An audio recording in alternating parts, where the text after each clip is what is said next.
j'espère que vous allez bien. Je suis super contente de vous retrouver dans une nouvelle vidéo. J'espère qu'elle va vous plaire. Si c'est le cas, n'hésitez pas à liker la vidéo, à commenter, à partager avec vos amis. Et si vous n'êtes pas encore abonné à ma chaîne, n'hésitez pas à le faire. Cela fera toujours plaisir. Alors, l'Halloween approche et je ne savais pas vraiment quoi faire comme vidéo. En ce moment, il faut dire que mes ongles sont en piteux état à cause du stress de l'école, des examens qui arrivent et tout. Donc, ça se casse. Quand je stresse, c'est mes ongles qui se cassent. Ça se casse, ça devient mou. Ça se dédouble au moins. Écoute, c'est la catastrophe quand ça arrive. Mais ça arrive pas souvent. Mais c'est quand j'ai trop de stress. Bref. J'avais pas du tout envie de faire un nail art. Du coup, je me suis dit qu'est-ce que je devais faire comme vidéo. J'avais pas vraiment d'idée. Donc, en y réfléchissant, j'avais déjà fait cette vidéo-là. Je vais vous présenter au moins 10 films ou séries que vous pouvez voir sur Netflix, peut-être sur YouTube ou sur d'autres sites si, bien sûr, payants, pas les streaming. Si je peux, je vais vous les lister pendant que je ferai le montage de cette vidéo-là.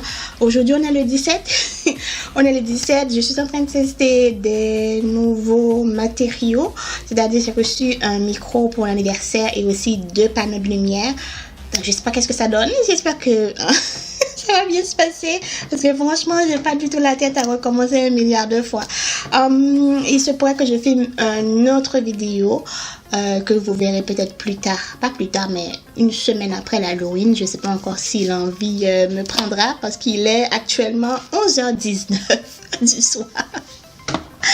Je devais me consacrer à étudier, mais franchement, il n'y a rien qui rentre dans ma tête. Si quand il n'y a rien qui rentre dans ta tête, tu laisses tomber et tu fais autre chose. En tout cas, de mon point de vue, je dois laisser tomber et faire autre chose. Du coup, j'ai choisi de faire des vidéos. Des vidéos. Bref, je me suis noté au moins 24 choix dans lesquels je vais vous présenter au moins 10. Alors, à l'Halloween, ou pas seulement à l'Halloween, mais il y a du monde qui n'aime pas du tout les films d'horreur et c'est tout à fait normal.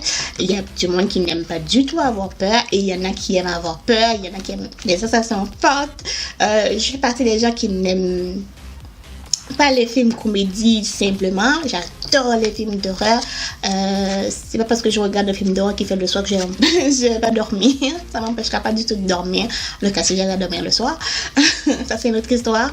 Mais bon, c'est pas parce que je regarde un film d'horreur pendant la nuit qui fait que si le sommeil vient, je vais pas dormir ou je vais faire des cauchemars. Pas du tout. Mais il y en a que ça leur arrive. Moi, pas du tout. J'adore ça. Et je trouve en ces derniers temps, les films d'horreur font de moins en moins peur, malheureusement. En tout cas, heureusement pour certains, malheureusement pour moi, parce que j'adore ça. Mais voilà. Du coup, je sais très bien que c'est pas la tasse de thé de tout le monde, mais je préfère quand même le dire et aussi, je voudrais le partager. Je le partage. Au cas où je l'ai pas dit, je l'ai déjà fait cette vidéo, enfin une partie, je l'ai appelé une partie 2, parce que la partie 1, je l'ai faite il y a 1 an. Donc je vous le mettrai dans le petit i si vous aimeriez aller la voir. Je vous le conseillerais de toute façon. Bref, allez le voir.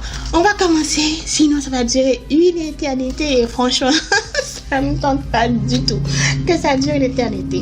Je vais pas du tout noter ce que j'aime le plus. Non, il n'y a pas une ordre. Donc j'ai pas fait d'ordre chronologique ou d'ordre ce que j'aime, ce que j'aime pas, ou ce qui fait peur, ce qui fait pas peur. Si pendant le montage j'arrive à trouver une façon de mettre ce qui est le plus apeurant que d'autres, je vais le faire, mais sinon voilà quoi. Comme j'avais dit, je suis pas du tout bonne à faire des synopsis de films ou à raconter des films sans que je vous dise exactement le cue du film. Je suis pas du genre. Du coup, je vais regarder sur Google, Netflix, ce genre de choses, pour pouvoir au moins vous faire une petite récapitulative du film, parce que moi le résumé, je sais pas, bon, même à l'école, quand on demandait de faire un résumé de l'histoire que vous avez lu ou du texte que vous avez lu, moi je racontais en entier. Un résumé, c'était pas fait pour moi. Du coup, ça reste encore aujourd'hui. Alors, on va commencer. Alors, on va commencer par un que j'adore énormément. Donc, c'est un film que j'adore énormément. C'est pas horreur. Pour moi, c'est pas horreur. C'est plus fantastique qu'autre chose ou science-fiction. Alors, ça s'appelle The Old Guard. Vous pouvez le trouver sur Netflix. S'il y a d'autres canaux où on peut le trouver, je vais le mettre pendant le montage.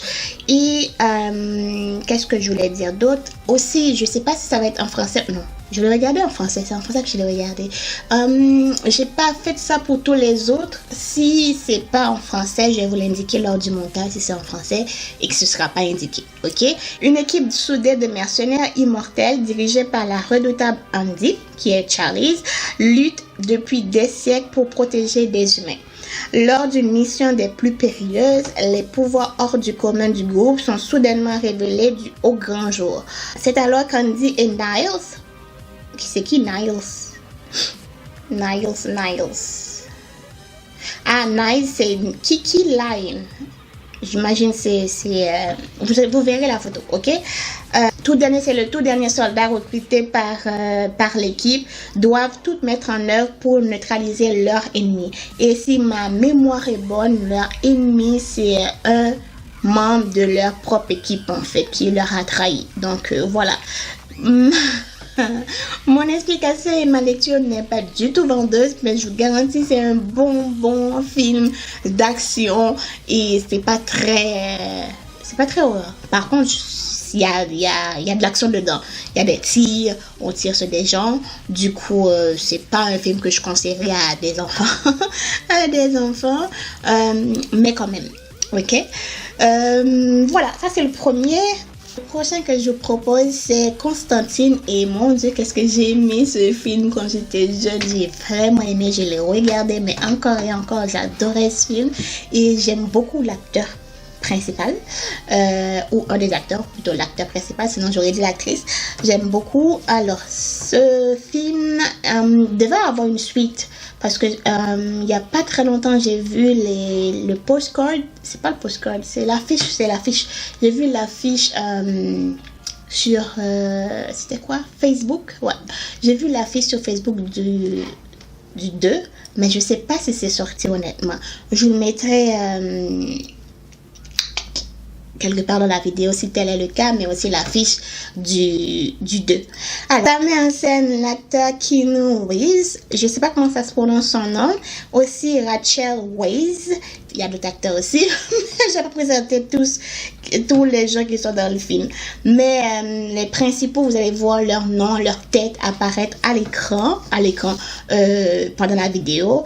Alors, ce film-là, quand je dis je l'ai aimé, je l'ai beaucoup aimé, et ça fait longtemps que je l'ai pas vu. Ça fait longtemps que je l'ai pas vu.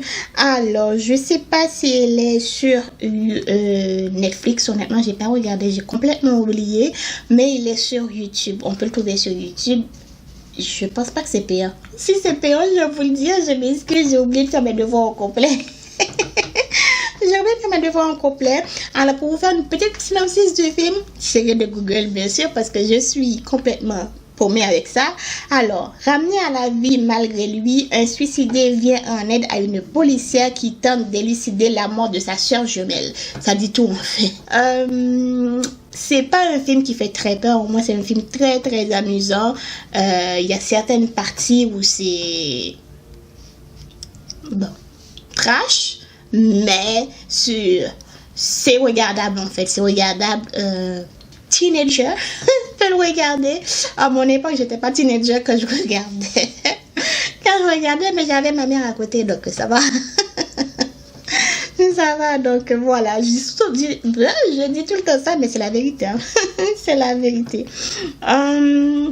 On poursuit avec World War Z, que j'ai beaucoup aimé. C'est sorti quand lui? C'est sorti en 2013, ouais, c'est sorti en 2013 et ça met en scène Brad Pitt, Mireille Enos, Daniel Kurtz et Matthew Fox. Alors, je trouve que le synopsis de Google est très différent de mes souvenirs. C'est comme le pays tout entier ou la terre tout entière s'est retrouvée infectée par un virus et t'as des morts vivants qui essaient de manger tout le monde. Il y a des morts vivants qui essaient de manger tout le monde et Brad Pitt dans tout ça va essayer d'apporter son aide pour pouvoir sauver plus de gens que possible. Voilà. Voilà. Encore c'est un film, film d'horreur, mais c'est facile à regarder, c'est simple, facile, easy, il n'y a pas, à part des morts vivants qui mangent du monde, il n'y a pas vraiment de scène très trash à l'intérieur. Donc c'est un film que je conseille très bien, beaucoup, parce que je l'ai beaucoup aimé également. Alors, je vous propose, le prochain maintenant, c'est Légion. Il y a la série, mais il y a le film. Mais moi, je vous propose plutôt le film que je trouve super bon. Je confondais tout le temps des images de ce film-là, donc du film Légion avec le film Frankenstein que je vous proposerai plus tard. Mais non, c'est parce qu'il y a des images de ma tête qui se mélangent. Mais bon, bref. Donc, c'est action et horreur. Très horreur, mais ça va, c'est dosé un peu, c'est beaucoup dosé. Ça met en scène l'acteur Paul Bettany, Lucas Black. Alors, je vais essayer de vous lire le petit synopsis du film. Une fois que Dieu perdit la foi en l'humanité, il provoqua un déluge. Cette fois, il envoie des anges. Le seul espoir de la race humaine réside en l'archange Michael qui s'est donné pour mission de protéger un enfant susceptible de sauver l'humanité. Un petit groupe de résistants se constitue au milieu du désert, tentant de survivre à la légion d'anges dévastateurs. En gros, t'as un bébé qui va naître, donc t'as une maman qui est enceinte, son bébé est presque à terme et d'un coup t'as une armée de morts vivants qui sont pas de morts vivants, oui, c'est des morts vivants. C'est des morts vivants qui veulent pas que l'enfant soit né et qui vont faire tout dans leur possible pour que l'enfant ne soit pas né. Et t'as Michael, l'ange Michael et Gabriel. Donc Michael, lui, il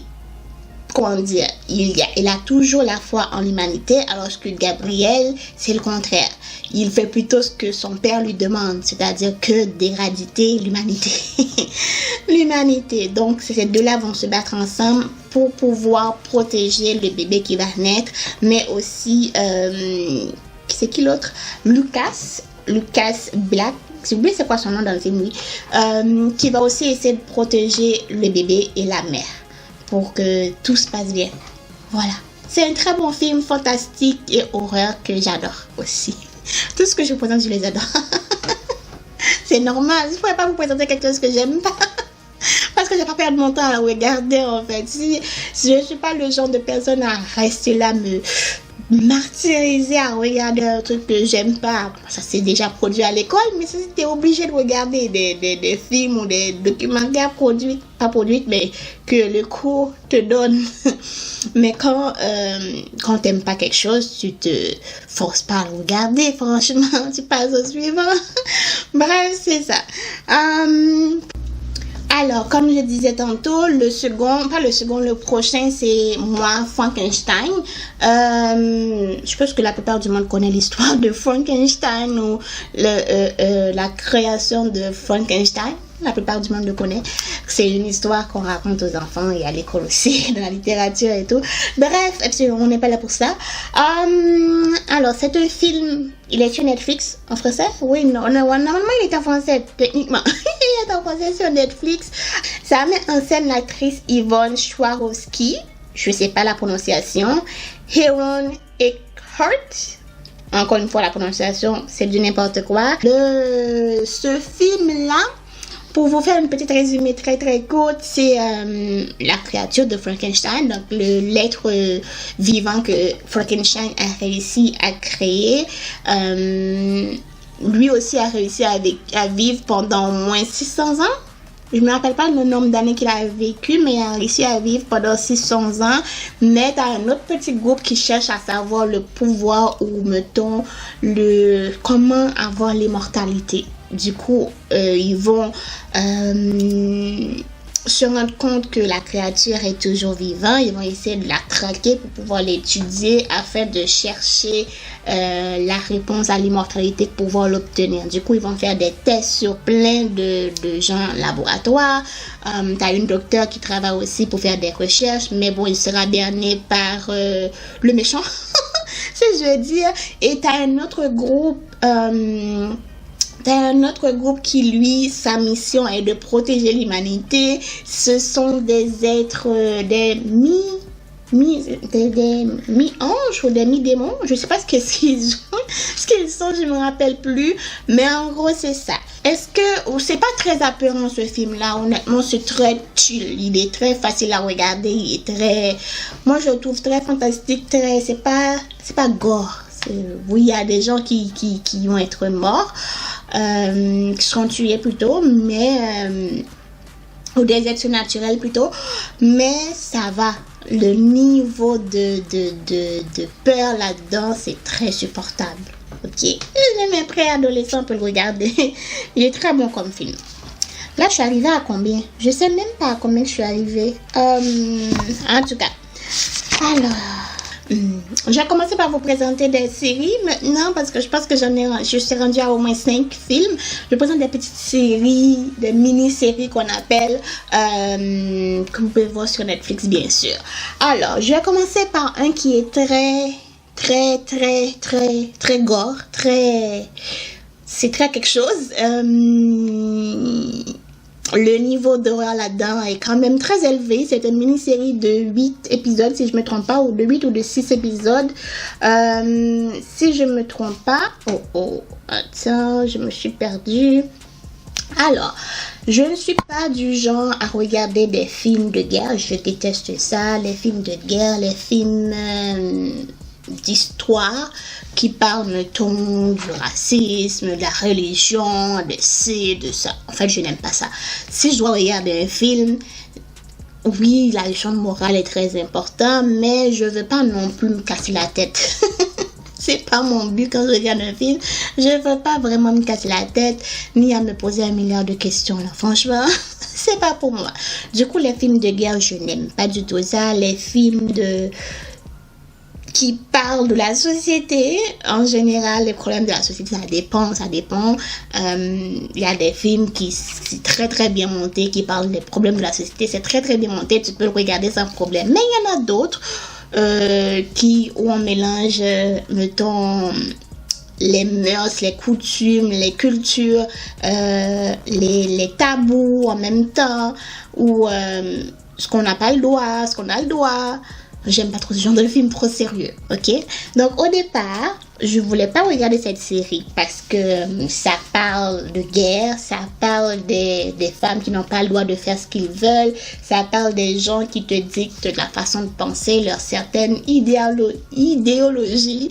Donc au départ, je voulais vraiment pas le regarder, mais j'ai vu la bande-annonce, j'ai vu qu'il y avait des scènes d'horreur dedans, je me suis dit...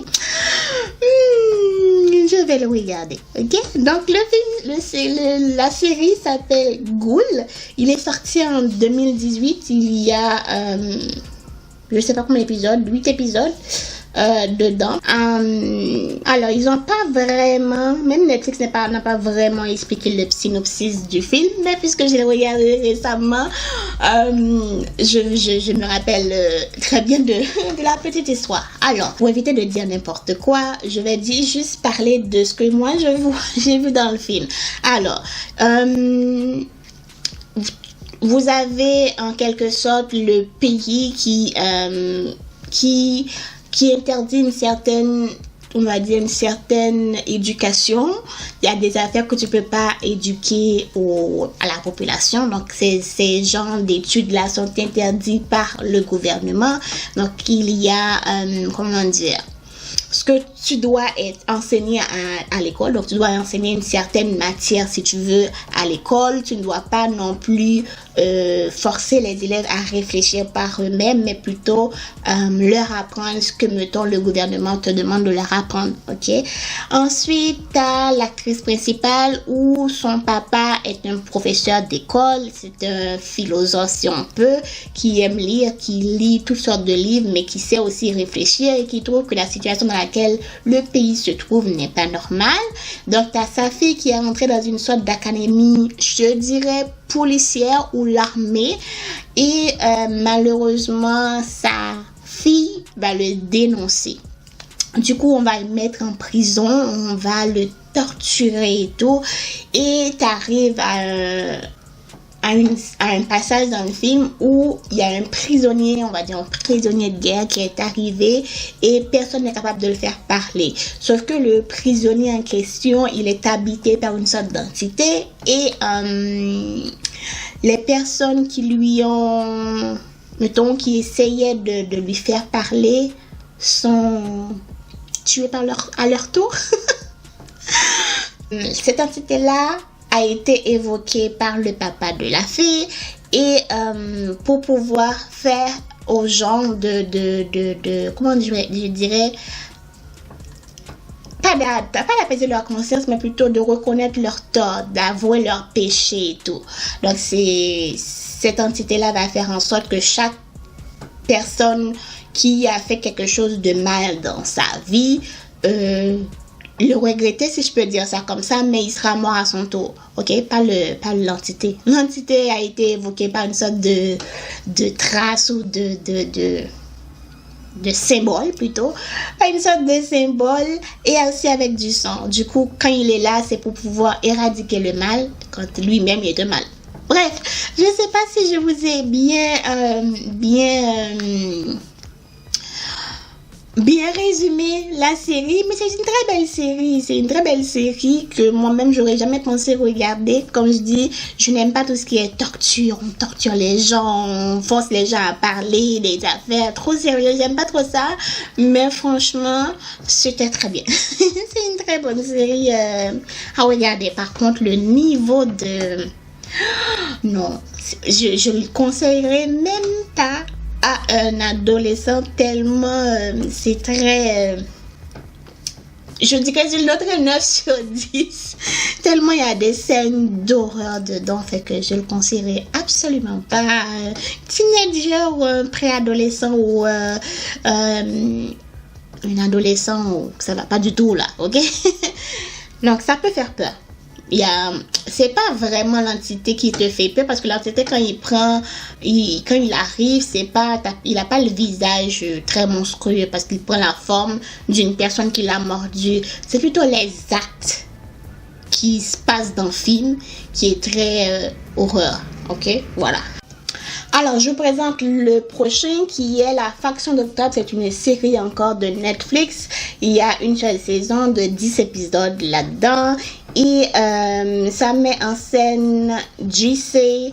Mackenzie, Tamara Taylor, Gabrielle Dacruz, Megan Fowler et Wendy Quirson. I don't know. Alors, La Faction d'Octobre, je l'ai regardé quand c'était sorti et c'est sorti il y a 3 ans, c'est-à-dire en 2020. Alors, je vais vous faire une petite synopsis de Google. Le mien sera trop tordu.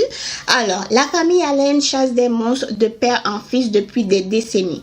Dolores Allen, la femme de Fred Allen, est elle aussi chasseuse de monstres. Ensemble, ils ont 2 enfants, Geoff et Viv Allen. Lors du décès du père de Fred, toute la famille doit retourner dans leur ville natale, la ville natale de Fred plutôt, Barrington on Hudson. La petite famille qui était venue enterrer l'un de leurs La petite famille qui était venue enterrer l'un des leurs se retrouve à combattre des monstres de toutes sortes. C'est une série très très intéressante que j'ai bien aimée. Par contre, le niveau d'horreur là-dedans, j'ai oublié. Ça m'a marqué très très bien. J'ai vraiment oublié par contre. Mais je voulais inscrire l'ordre du montage parce que lui, j'ai complètement oublié. Alors, le prochain que je vous propose s'appelle Shadowhunter. C'est une série que j'adore énormément. J'ai même fait un élab là-dessus. Je sais plus quand. Je vous le mettrai dans le petit i parce que j'aimais les runes, l'idée de pouvoirs magiques, etc. C'est tout ce que j'adore. Alors, cette série-là, elle est sortie en 2016. Que je trouve plate ou ce que je trouve pas plate ou ce que je trouve regrettable plutôt, c'est que c'est une série de livres et j'aurais aimé qu'il y ait une adaptation à chacun de ces livres-là, comme ça serait été merveilleux. Donc il y a des séries franchement que Netflix produit, ça vaut pas la peine, mais il y en a d'autres que je trouve les livres sont tellement bons que franchement ça vaut la peine. Alors c'est une série très fantastique qui parle des runes, des pouvoirs magiques, des démons et tout. Ça met en scène Dominic Sherwood, Catherine McNamara, Matthew Daddario, Harry Chun Jr. et Alberto Rosendo et Emerald Toubia, elle c'est une Canadienne. Emerald Toubia. Si je devais faire une petite résumé de Google, alors ça va être l'adolescente l'adolescente Clary découvre qu'elle est descendante d'une longue lignée d'hybrides humains et anges appelés les Shadowhunters et rejoint un groupe de chasseurs de démons pour sauver sa mère kidnappée et trouver sa place dans ce monde. Ce que moi je me rappelle, c'est que celui qui a kidnappé sa mère est en fait son père. Et dans le film, c'est un peu confond. Ça me confond un petit peu. Jusqu'à maintenant, ça me confond un peu. Même, il y a le film également. Ok, il y a le film également. Mais la série est beaucoup plus élaborée. C'est normal. Il y a plus d'épisodes, plus de place à faire des longs épisodes.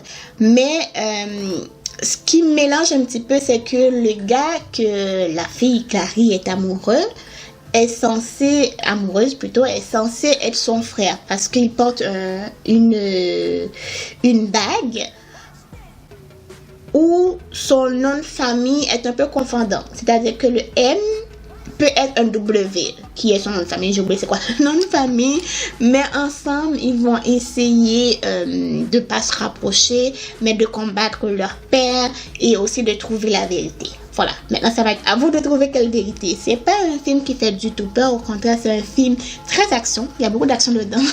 J'adore la bande-annonce.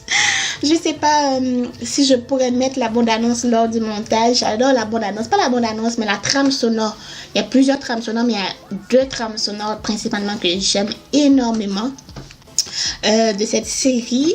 Mais voilà, c'est très facile à regarder, c'est pas très horreur, honnêtement, c'est très regardable. Alors, on continue. Celui que je vous présente, ça s'appelle Assassin en chef. Alors, c'est une mini-série qui est sortie, je pense, en 2016. C'est quoi? En 2019, pardon. Eh bon, je suis loin. Donc, le roux assassin, l'autre nom, le nom en anglais, quoi. Le roux assassin.